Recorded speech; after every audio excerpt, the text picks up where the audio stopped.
We're going to start with a poll today while we wait for everybody to trickle in. So the poll question, we have three today. Which sounds more powerful to you? Earning interest once, earning interest on your interest, getting a raise, winning money. When you hear the word investing, what's your first reaction?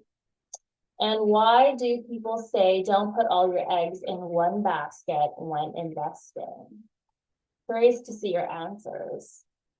Also, feel free to drop any emojis in the chat if you have. So just know how you're feeling today. Just quick vibe check. And as usual, we have some announcements from the YC staff before we get started. Okay, thank you so much, Kathleen. Okay, so just a very quick reminder, everyone, please don't forget to turn on your cameras. So if you are experiencing any issues or maybe in terms of your participation, you can't participate fully during the class, do let us know. Kindly message YC staff Chris. She will be handling attendance. And also, please don't forget to put your full name as your display name here on Zoom, just so we could track your attendance better. So if you are an alumni, please put alumni before your name.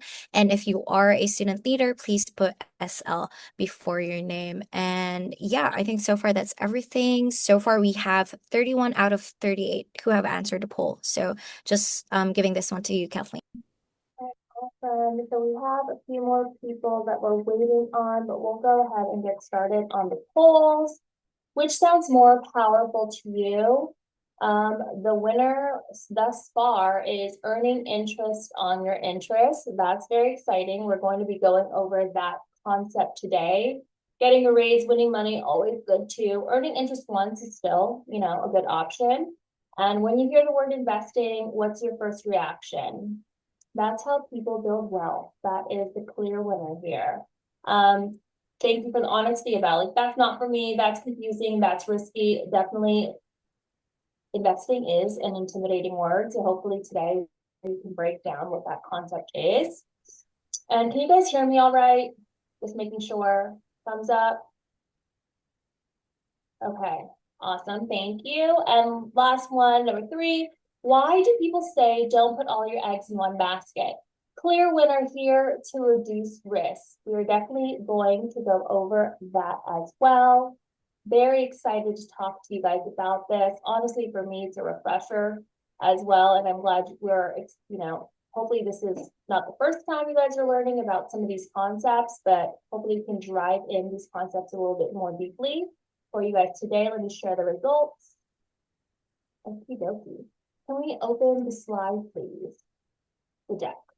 Let me, all right, close the poll, cool. Okay, so as always, this is a interactive class, so feel free to raise your hand, go off mute if you have any questions. Always looking to hear what your questions, comments, concerns. This is your guys' class. I'm just here to help facilitate. Good evening again. Drop in the chat how you're feeling today, emoji, a word, a phrase, whatever you're feeling. I have the chat open, so I'd love to see any reactions there. Nothing yet. Just waiting. All right. We'll get started then. Investments. Just wanted to also start if we, oh, good. I'm glad you guys are feeling well. If we haven't met yet and you're coming from another cohort for whatever reason, hello, I'm Kathleen. Today we're going to be talking about investments, and I'm going to try to make this simple, real life, and actually useful for everybody. Gucci, love that. Okay, a little tired, amazing, feeling good, love that. Great, great, good. At least nobody's saying anything terrible. Chill. Okay, quick promise for today's class. This is not going to be a class where you need to know anything to come into this class. This is a class where you're going to be able to get a better understanding by asking questions. So if any concept sounds a little intimidating, I'll try my best to answer that a little bit more fully for you guys. As always, raise your hand, unmute if you have questions, like I mentioned before. True story. from what I've seen in my life, I've seen people have different relationships with investments. One, my dad, has come to America with little to no money, but knew how to save and invest. And I've seen people that have had family money and have squandered it because they didn't understand the value of money and investments. So I'm sure you've heard stories of both scenarios. And today we're going to be exploring on a high level how money grows through savings, investing, and the power of compound interest over time. From our last class, last week we covered mindset fundamentals. This class is like a subject that resonates with most of you guys, from finance seems to be something that resonates with everybody. But either way, no matter where you're here and you're going to learn those tools. So last week we talked about mindset, goals, confidence, and how growth happens when you do hard things consistently. We learned about SMART goals. We learned that growth comes from embracing discomfort, focusing on progress, and setting stretch goals beyond our comfort zones. And with curiosity and consistent effort, we discovered how a strong mindset lays the foundation for success in the weeks ahead. Investing is sort of connected to mindset because investing is basically saying, I'm willing to sacrifice a little now so that future me has options. Does anyone want to share anything from last week that resonated with them? Or feel free to drop it in the chat. Go off mute if you'd like to. This is a bigger class, so I don't see everybody.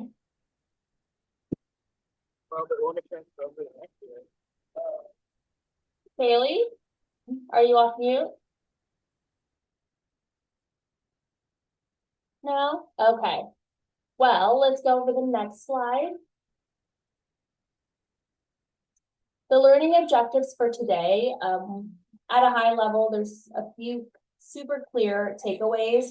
What investing actually means, why time is your secret superpower, the difference between saving and investing, and how to avoid the biggest beginner mistake, putting your eggs in one basket. So referring back to the poll question.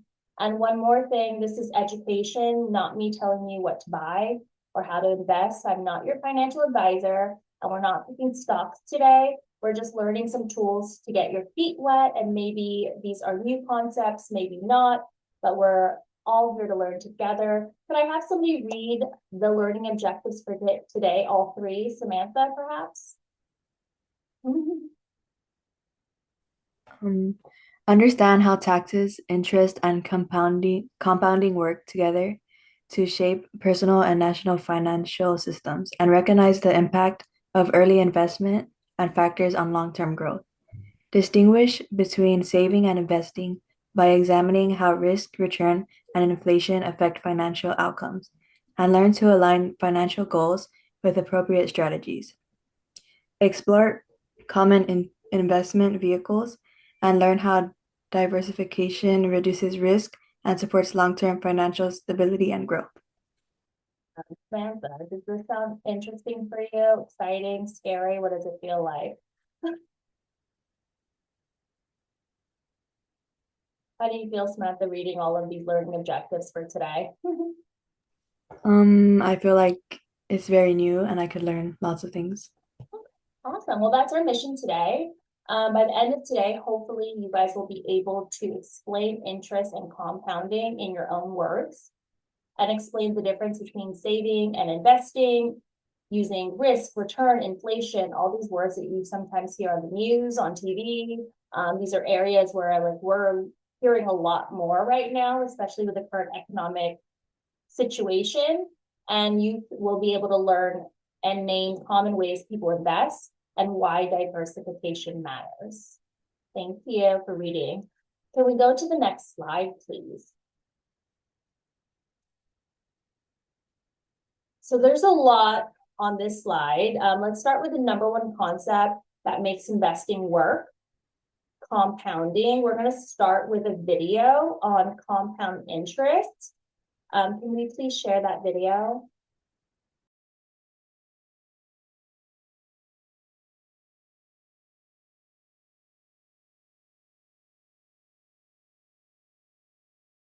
offers to pay John and Lisa a return of 10% per year, and they each invest $1,000 called a principal. John wants to spend the interest each year and only keep the principal in the bank, while Lisa wants to save for 30 years, so she doesn't take the interest out each year. In John's case, the 10% amount to $100 each year.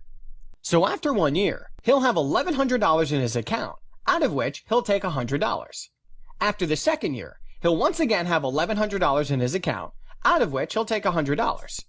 After the 30th year, he'll have $1,100 as usual and take $100. He will be left with $1,000 in his account. So his principal and the returns he made amount to $100 multiplied by 30, so another $3,000. A grand total of $4,000 that he made over 30 years. Lisa, on the other hand, will make more. After 1 year, she will have $1,100 in her account, but she keeps everything there. After the second year, she will earn 10% of those $1,100, and not only on the initial $1,000. Therefore, she will have $1,100 plus $110, so $1,210. After the third year, she will earn 10% of those $1,210 and have $1,331. After year 30, she will have $17,449.40, over 4 times more than John. Advance your Right. Awesome. Did everybody at a high level understand the concept of compound interest? Emojis. Yeah, okay, awesome. We're gonna go through this in a little bit more depth because there are a lot of components to this. Thank you guys for dropping in the chat, very much appreciate it. I just want to know where you guys are at with it. Compound interest is, as Albert Einstein had once said, is the 8th wonder of the world. He who understands it earns it. He who doesn't pays it. So this is a very, very important topic within what we're studying today. First, the quick definition is interest. Interest, on the slide, the cost of borrowing money or the reward for lending and saving money. Interest is extra money earned on money, right? So the banks, if you deposit some money into the banks will say, hey, you can earn interest on this. It's earning money on the money that you put into the bank. Does that all make sense? So it's what you get for letting your money sit somewhere or grow somewhere. And there are 2 types that you're going to hear a lot: simple interest and compound interest. Simple interest is you earn interest only on the original amount. Compound interest is you earn interest on the original amount and on the interest you already learned. So we had 2 people, John and Lisa, who earned simple interest. Does anyone want to go off mute or drop in the chat? Don't feel intimidated. There's only 2. Yes, John. John decided to put money into the bank, and then whatever money he earned, whatever interest he earned, he took that interest and spent it. Lisa decided to keep that money in the bank and have compounding interest. So she earned interest on her original amount and on the money she left in there. Does that make sense? Okay. Compound interest is the reason people say that you should start early in saving.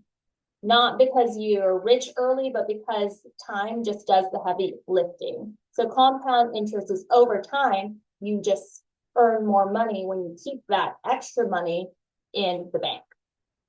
So if I give you $100 today, and the next year you earn $5 in interest, now you have $105 in the bank. You'll earn interest off that 105, not just off of that 100. Yeah, that's compounding interest, growth on growth. Cool. Okay. Catherine, would you like to explain in your own words how you digested that information? I think I digested it as compound interest being the better option, as you could make more money due to it adding on to what you input more compared to it going off like a base price. Yeah. So simple interest is the difference between what John did and what Lisa did is Lisa left that money in there. So she compounded over a larger number, whereas John was just making money off the original number that he left in there. So over time, Lisa's growing more money and more money because she's earning interest and then growing interest on top of what she's already invested plus the interest. So that's kind of how it works, growth over growth. So a metaphor is simple interest is like pushing a snowball that stays the same size.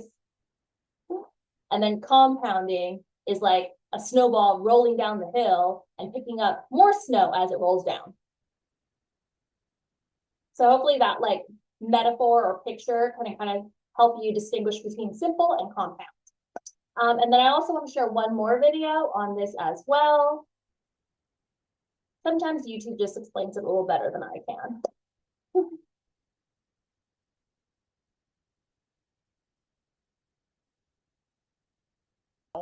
Or a magical penny that doubles every single day for Can a you month. restart it? Obviously, I'm taking the $1 million right now.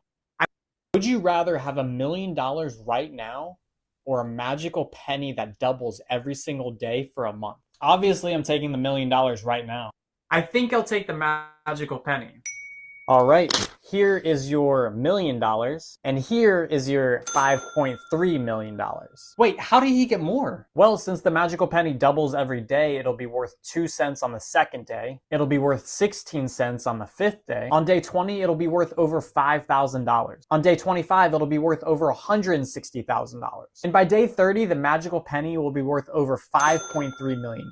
The magical penny had help with the magic of compound interest. Would you? So that's pretty interesting to think about because compound interest is where you earn money off of your money, and that $1 million today versus a penny that you save that compounds can bring you more wealth in the future. Okay, I think we've talked about compound interest a lot here, all right? So the whole point is that compounding looks slow at first, and then it accelerates over time. So think about that snowball. And when you look at the example on the slide, this is why starting early matters, even if it's small. So a penny will still grow over time, right? Even if it's small. So what matters the most is like, how long do I invest that money? And how long am I earning interest on that money? So this example really shows investing a small amount every month over time. The biggest difference is not the person being any better. The difference is just time. Over time, your compounding interest will continue to grow and grow and grow. Okay, wow, let's go on to the next slide. All right, another Sam. Sam Lopez, could you please read the workbook question? Why do you think saving or investing earlier in life can make a bigger difference than starting later, even if the monthly amount is small? How might this change the way you think about money now? Thank you. All righty, can everybody go into their workbooks and you'll have a minute to answer this question. Hopefully the videos assisted you with kind of understanding these concepts that might be new to you or might not be new to you. And then we'll go back and start sharing.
Hopefully you guys had enough time to think about that. Would anyone like to share?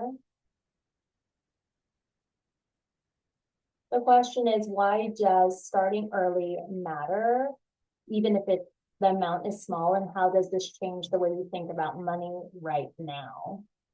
Yeah, go ahead, Aaron. So I believe that starting earlier, um, due to compound interest, that drastically increases the amount you'll gain rather than starting later. Yeah. And I believe that this kind of changes. Actually, I was kind of doing a little bit of compound interest before I knew what compound interest was. Um, and I'm pretty content with that. So, um, as for how I think about money right now, I think that saving is valuable, but saving with interest is a little bit more valuable.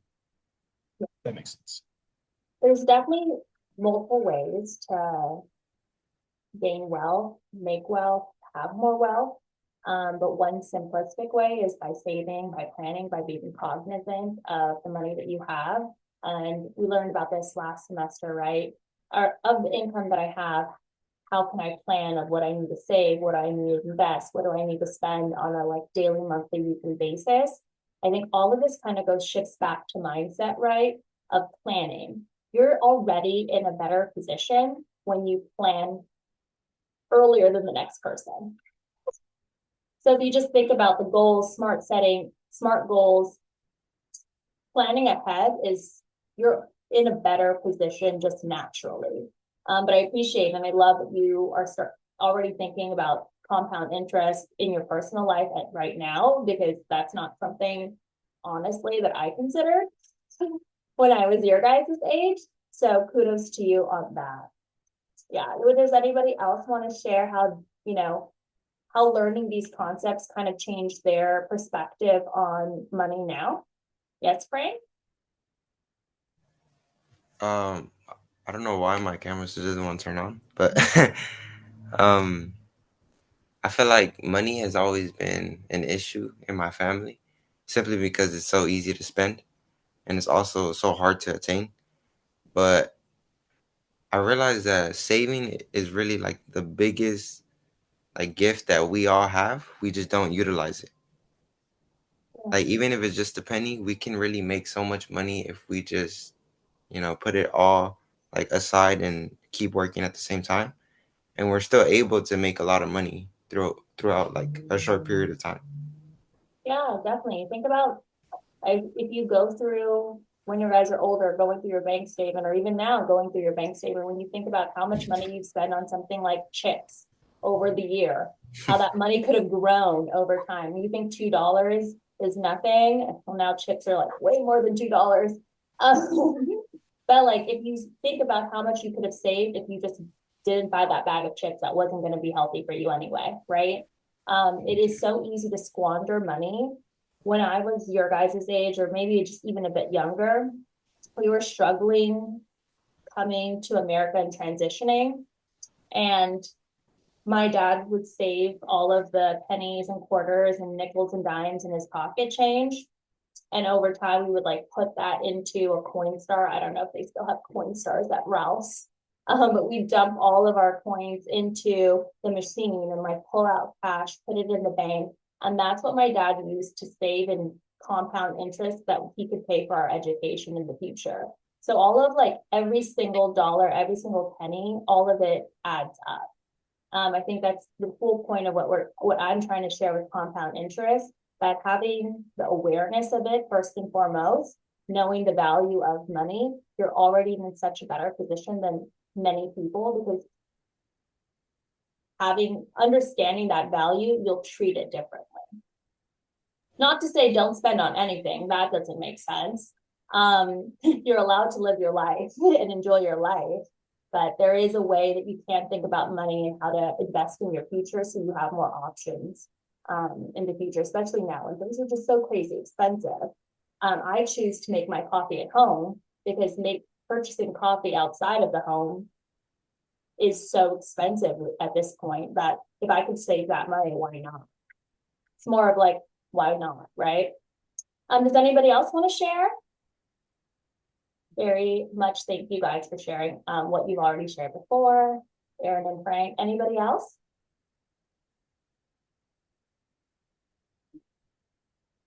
All right. Well, don't be shy, because this is sometimes talking about investing can be a very intimidating topic, or sometimes people shy away from it, but this is a safe space where we're all learning this together. So feel free to raise your hand, share your experiences and any questions that you might have. Let's go into the next slide. Slide 6, there's a lot on this slide. Saving versus investing, risk, return, and inflation. Does anybody want to read the points on here? Maybe JB, you're at the top of my list right now.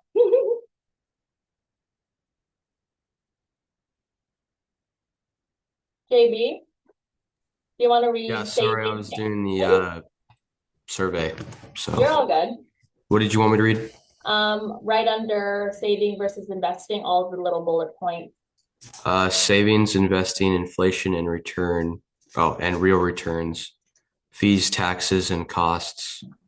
No guarantees in investing. When to save versus when to invest. Thank you. This is all very high level. I'd like to go over it in a way that can kind of be more digestible. There's a lot of information here. We're going to clear some things up that sometimes confuses people for years. Many people that I know at my age still don't know the difference. But there is a difference between saving versus investing. So what we just talked about was compound interest, and that's typically like saving, putting money in the bank. The money that you do earn in the bank, you can always pull it out and invest. So that's a clearer distinction, right? Saving is money you want to protect because you're going to likely need it soon.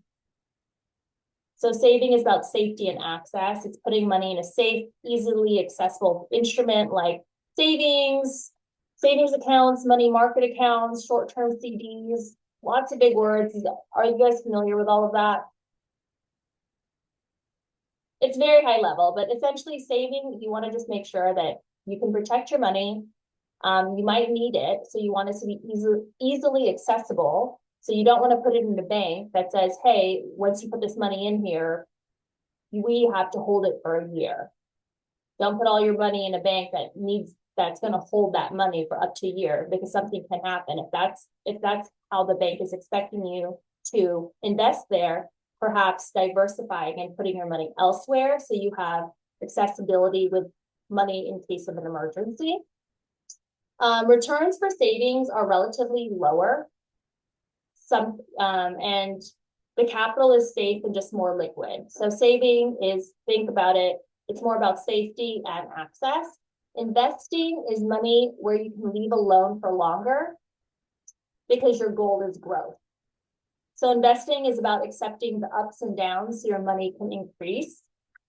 It's putting money into assets with expectation that they're going to produce return through price growth, dividends, interest. So investing, you'll hear people say, oh, I'm investing in stocks. They're not just, well, there are people that do it, but like when you're talking about investing and putting money into stocks, you put money into stocks and you have that money sit there because day over day, the fluctuations change. So hopefully year over year, your investment continues to grow. And what else did I say? There are risk and return tend to be positively correlated. More risk usually is required to get higher returns. So higher risk, higher return. But that doesn't mean everyone should have risky investments. When you think about investing, I think about investing as investing into real estate. You put your money away for a long period of time. When you buy a home, you're hoping that that home is going to appreciate in value over time. Buying a home, you can't just put your money in and pull your money out the next day.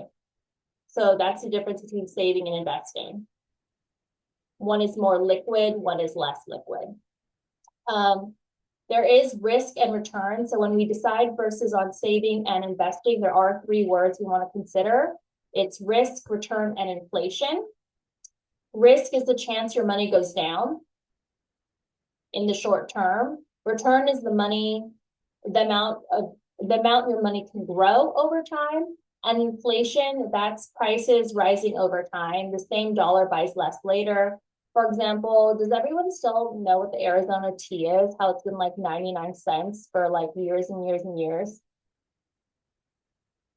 Yes, okay. Thank you, Catherine. I think recently they might have like upped it to like another 10 more cents or something like that, but Arizona tea kept its price over time. They did that to keep their following and their consumer buy-in. But there are a lot of things like this water bottle, a few years ago might have cost $1. And now if I buy it, it costs $4, $7. It's the same thing. Over time, it changes in the prices rise over time. So yes. If a bag of chips today is $2 and inflation happens next year, it might cost $2.20. It's still the same chips, it's just more money. So that's like inflation is the price is rising over time and the dollar is less valuable. That makes sense. I know these are like hard ones. Inflation is kind of a sneaky one, but just remember prices will rise over time. You might hear your parents like, oh my gosh, when I used to go to the store, like this steak used to cost this. That's inflation increasing its prices. So like next time you guys do go to the grocery store, I'm like, oh goodness, mom, remember when I was 5? Like inflation. So that's the cost of things getting higher. Okay, we're really diving into compound interest and inflation, but I really want to drive it in because these concepts can be a little bit dry. So if your money grows slower than inflation, you're not really winning, you're kind of standing still. So your dollar is worth less over time. It sucks. I actually have made a video about like hyperinflation before, but we're not going to get into the nitty-gritty of inflation in that way. There are no guarantees in investing. Unlike a bank's interest, which is often backed up by deposit insurance up to certain limits, investments can lose value. So there is risk here. There's less risk with banks because there's FDI insurance. Investments can lose value. So if you hear about, I don't know how political I get into these classes, but for example, Nike several years ago, maybe at this point it's been a decade, people found out, like everyone loved Nike, right? Everyone was biking Nike. They're like, oh my God, Nike's everything. Especially when they had athletes backing up the brand. Well, over time, Nike's stock continued to increase because people really enjoyed Nike. And then everyone found out that how they were making the Nike shoes. The Nike shoes were made out of plastic. They were doing XYZ to it. People got really upset with the brand Nike. They were like, oh my gosh, we're paying so much for something that you guys have in factories and have these child labor laws, et cetera, et cetera. So I don't want to get in trouble from you champions and share too much. But over time, people started getting really disgusted with Nike. So Nike stock went down. If you invested in Nike, that means your money, your investment could have seemed like, oh, I made $100,000. That could change overnight. Yeah? All good? Okay. So again, there are no guarantees in investing. Investments can lose value. And it's important to understand the risk and not assume returns will always be positive. And also factor in fees, taxes, and costs. As an accountant, the government, IRS, has a lot in place here to retain some of your earnings. So there are fees. The banks aren't just giving you free money. We learned about that last semester. There's always a cost to borrowing. There's always a cost to investing. There are taxes. That's a very constant thing here in the US. and there are costs associated to investing. You have to be able to be willing to say, okay, I make $100 a month. I'm willing to put aside $50. That means you have into investing. That means you have $50 that have a riskier investment that you're not able to touch because the money's been placed elsewhere, right? So there is a cost to putting your money away. There's investment fees. If you give your money to a large fund, there is like fund management costs, there's transaction costs. They'll subtract that from the money that you're earning. There's taxes on capital gains and dividends to reduce your net returns. And like these drag factors are often underappreciated by new investors. So I think just to be aware, if you're a veteran investor, you'll be aware of these fees and taxes and these additional costs. But if you're new to coming into it, just because you made $10,000 on Amazon stock, that number gets netted down. You're paying taxes, you have costs. There is management fees to that. Yeah, I know. There's always something behind everything. So let's do a quick game here. I'll say a goal, and then you guys can drop in the chat if you think it's safe or invest. So if you want an outfit for prom in 2 months, do you save for it or do you invest for it? I'm looking at the chat. Or anyone, feel free to get off mute. Yeah, saving is for more current, like you want liquid assets, right? If you invested it, how are you going to pull that money out easily?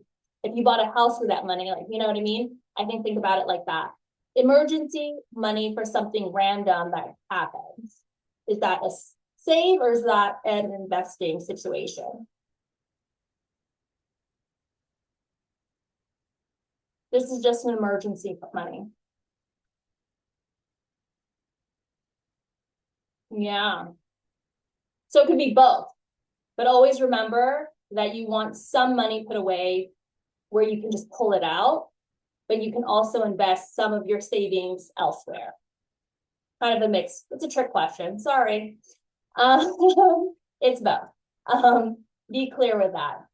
There's always a few ways to go about these things. College money in 4 to 5 years. I know you guys are graduating soon, but if you were, in 8th grade, freshman, are you going to want to save or are you going to want to invest? Trick question again. You might want to do both. So there are definitely options, but yes, invest is definitely the right way to go because you have time before you need to pull out that money. But you can always do another mix of pulling into both, like savings and investing, and putting money into both. How about money you want when you're 65 years old? Yeah, you guys got it. So notice the pattern. The sooner you need it, the safer you want it to be. The longer you can wait, the more you can invest. So it can always be a mix. You don't have to put your money into one place. There's various ways that you can do it. So just be cognizant of that and just notice that the pattern, you want to have cash handy on hand, but you also want to see like, okay, if I have this on hand, what can I do with the rest of it? With the remainder, yes, you can put that money into an investment as well. All right, let's go into slide 7. This is another workbook question. Teresa, could you read this one for me, please?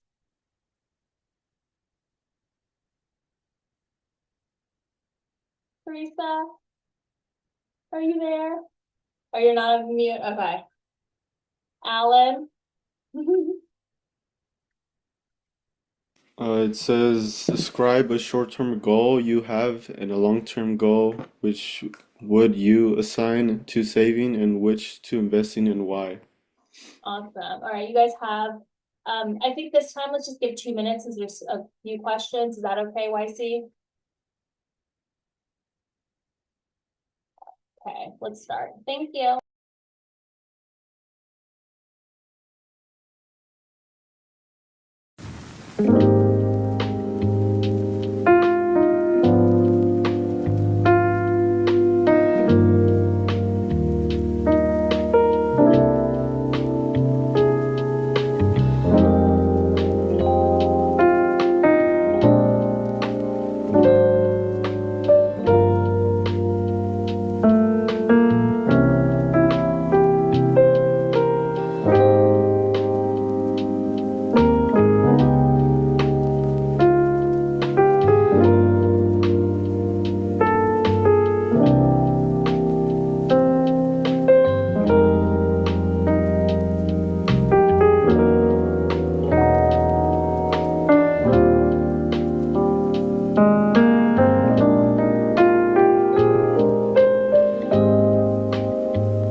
Righty.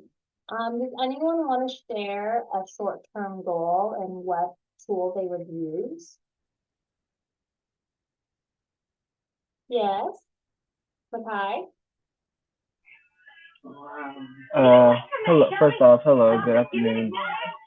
Second, my short-term goal is saving money for my first year of college, and my long-term goal is building a retirement fund so I can relax sooner than later. I would assign I would assign investing to the retirement fund since compound interest would build it like more effectively, quicker, and more efficient than just saving would. The saving is for the college goal since it's approaching way sooner, and I'm gonna need very quick access to it. That's awesome. That's definitely what we're learning here today. Do you think that, do you have any fears with like investing? Does it feel confusing to you, or like who's helping guide you to like kind of make these decisions? Currently, I'm a little worried about the market because I have seen a lot of stocks have went down, and I do constantly watch it whenever I have free time. I do see how the percentages go up and go down, and I tried. I had tried it last. I want to say in 2024. I had tried it with the advice of my parents, and while in the beginning it went up, it would some of the markets had crashed. Like Apple market had crashed like significantly, and so did Amazon at some point. And I had a bit of money stored in within both of those, so I'm a little more cautious this time around and just watching the market a little better. Yeah, well, awesome. I think part of my childhood was definitely watching my parents watch the stock market, or watching my dad every morning before I got to school. He would turn on the news, and then I don't know if it's still like this because I don't watch the news like that. But all of the tickers would just be like coming on CNN, just going and going and going. And this is like before the internet was very popular. That's where I'm at with age. But my dad would start watching it, and like, to be honest, this is why I'm saying like invest what you can and what you're comfortable of risking, because it goes up and down and you just never know where the market is headed. I remember watching my dad and seeing him like be in such a bad mood because he's watching it every day. like some days he's in a good mood, some days he's in a bad mood. Just what the market is saying, is it red today? Is it green today? What's happening? So I think just be careful about those things as well, because you don't want it to like rule your life. It's just knowing that there are other tools to be able to grow your wealth. Yeah. So hopefully you don't feel stressed about Amazon and Apple and all of these things. Just know that over time, things will change. And there will be other companies and players that you can invest with that will grow, that can grow, but being comfortable with the money that you are putting away and setting aside. Can you be without it for X time while you wait for that growth? Because if you're moving it day by day, oh, that's a full-time job. That's a full-time job. And that is really going to get to your, if that's what you guys want to do, great. Good for it. But a lot of people just want to watch it, you know, put their money into a 401k and over time to see what happens there. Does anyone else have any goals, both long-term and short-term? Yeah, Andrea. Or is it Andrea? Andrea. It's Andrea. Hi, Andrea. Andrea. Hi. It's nice to meet you. A short-term goal I have is to save up for all my senior activity expenses because prom is around the corner and so is grad night. And I really suck at saving, so I need to prioritize that right now. And a long-term goal I have is to invest and start building credit in order to buy a home when I'm older because I don't want to rent a home my whole life. So I do want to own my own property. So that's a long-term I have. Those are amazing goals. I think owning a home is great. I love real estate so much. Thinking about the market, where are you going to do it? Like even when when I first bought my first home, it was thinking about, okay, which area do I think I could afford? So I don't overextend myself. And what area do I think that I can afford and enjoy? Then hopefully over time, making that money grow for you so then you can invest in other areas as well while you have money put aside. So that's awesome. Do you feel confident in saving for prom and grad night? Honestly, this workshop is probably what's going to get me to prom. So I think yes.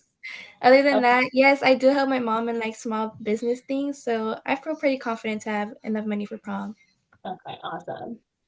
Just so you guys are aware, I'm not going to say where, but I work for a creator talent management firm, which means I pay a lot of younger people that don't know how to manage their money. Because what they see is like, hey, I just locked in a brand deal. Cool. I have money coming in. What they don't realize is that there are taxes involved, that there's fees involved, that they're having to pay my company commission, that the money doesn't necessarily come in right away. The brand has to pay us, then we pay them out. So they're struggling for cash. They think, oh my God, I just locked in a 10K, 20K deal. The money's not coming in tomorrow. So everybody has to plan, even if it's like big money that's coming in, or if it's a penny, like how we talked about. A penny will grow over time if you save and you put that money away. If you just think, oh, I have $10,000 to play with, do you really? There are fees, there are taxes, there are costs, there's inflation, there's a lot of underlying things that I want you guys to be aware of that's beyond that contractual deal. Yeah. It's very unfortunate that I see that pretty frequently in what I do. There's a lot of people ask like, hey, can you actually send us the money before? I'm like, I'm not a bank. The company's not a bank. But it's unfortunate, but that happens when people aren't aware of what they can do with their money. What you want to see is people that say, okay, I have this money coming in. This is how much I can save. This is what I need for my living expenses. This is what I can invest. You want to break it out into buckets and be able to plan it out. But yeah, great. Does anybody else want to share? Feel free. Okay, well, awesome share so far. Really appreciate that. We're going to go until the next slide already. Goodness gracious, we're almost coming to an end. Okie dokie. Let me see. Okay, so There are common investment vehicles. So there's stocks, equities, bonds, fixed income, mutual funds, ETFs, real estate, real assets, diversification, asset classes, retirement. There's so much, guys. Like, you guys have options. Everyone has options, and there's more than what's listed here in terms of investing. These are just like common ways people invest. Common ways, not all the ways. When you hear investment vehicle, it just means the container your money sits in to grow. So how you choose where you choose to put your money in. You can choose to put them in all of these areas. You can choose to put them in other areas. It's truly up to you. But please do your research, your own due diligence to be able to understand like where you're putting your money. But, you know, higher risk, high return. Do the research on your own to feel comfortable with like what you're doing with your money, because it is yours. Savings accounts are very safe, as you mentioned. It's easy to access, and it usually has lower growth. There's lower interest rates there. But a CD, you lock up money for a set time, and you can earn a bit more interest. Yeah, you guys don't have CDs anymore in terms of like the discs that we used to have in my day. But CDs are with the banks, and you can lock up your money for a set time and earn a little bit more money than what a common savings account would have. Stocks and equities, that's owning a tiny piece of a company, and it can go up and down a lot, or not, depending on the company you choose to invest in. Returns come via share price growth and sometimes come with dividends as well. Stocks are more volatile in the short term, but have historically higher returns over longer horizons. Yeah. Bonds are fixed income. So you're basically lending money to a government or a company, which is usually steadier, but usually lower growth than stocks. So of the ones we talked about, higher risk, higher reward, stocks and equities would be the higher risk, but also a higher reward. If you invest in a company that's a startup and all of a sudden, boom, they shoot up in value, then, you know, higher risk, higher reward, but they can also overstate their financials and drop in value the next day. That is the risk there. Mutual funds and ETFs, a basket of many investments. One purchase gives you diversification. There are investment vehicles pulling money from many investors to buy diversified portfolios of stocks, bonds, and other assets. These are ETFs, but be mindful with these that funds have expense ratios and potential tracking errors and tax implications. So again, do your research. Real estate and real assets, that is buying property or land that can appreciate. It doesn't mean it's going to appreciate. There are places that lose value over time.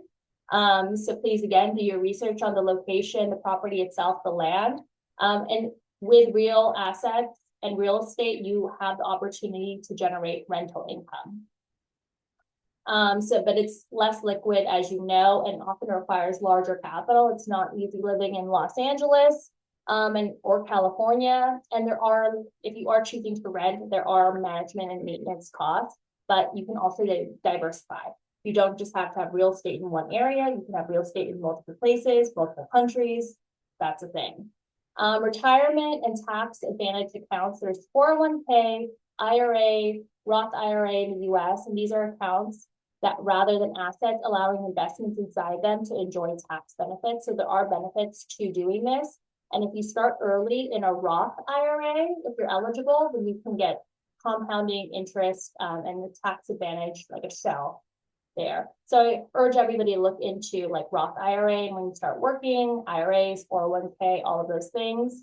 But especially as a student, to really look into Roth IRA, there are advantages there. Index funds, a type of fund that tracks a big group of companies.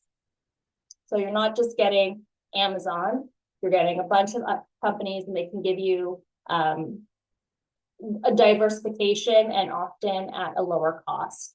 You might hear about crypto, that's not listed on here. We're not going to talk about that one as much, but the idea is there's different assets that often behave differently in the same market. So all of these are happening at the same time, but there's different risks and different rewards to each one. But one word I really want to hone in on is diversification. Diversification means spreading your money out so you're not depending on one thing. That's the don't put your eggs all in one basket. So it's a phrase because if you put your eggs all in one basket, all your eggs in one basket, you drop the basket, then you're going to be hungry. You have no eggs. So here's the investing version. If you invest in only one company and something goes wrong, like we talked about, your money can drop a lot. But if you spread it over various companies, various types of investments, one bad event doesn't wipe you out. There's ups and downs in each one, so you'll feel like pretty chill. Okay. Again, diversification doesn't guarantee that you're never going to lose. Nothing can, but it does reduce the chance of losing everything all at once. So we're going to go into a workbook question while we go into what we're going to talk about for next class. Sorry, I'm like talking so fast, you guys. But why is diversification spreading across assets often safer than putting money into one stock? I think we answered this one. So hopefully this is an easy workbook question for you guys. But I'm running out of time. This is the first time I've really run out of time. But I also, please work on your workbook question. I'm going to talk about classes, taxes, what's coming next, and announcements as well. Can we flip to the next slide? Also, thank goodness I had coffee. Obviously, you can hear the coffee in my voice. Next class we're talking about is taxes, why they exist, how paychecks really work, and how taxes connect to money decisions. I'll just say one thing, taxes sound boring. But until you get your first paycheck or your next paycheck and you're like, where did all my money go? You're going to want it to make sense. So this is a huge area of what I have to do for my work. And having the understanding, knowledge is power.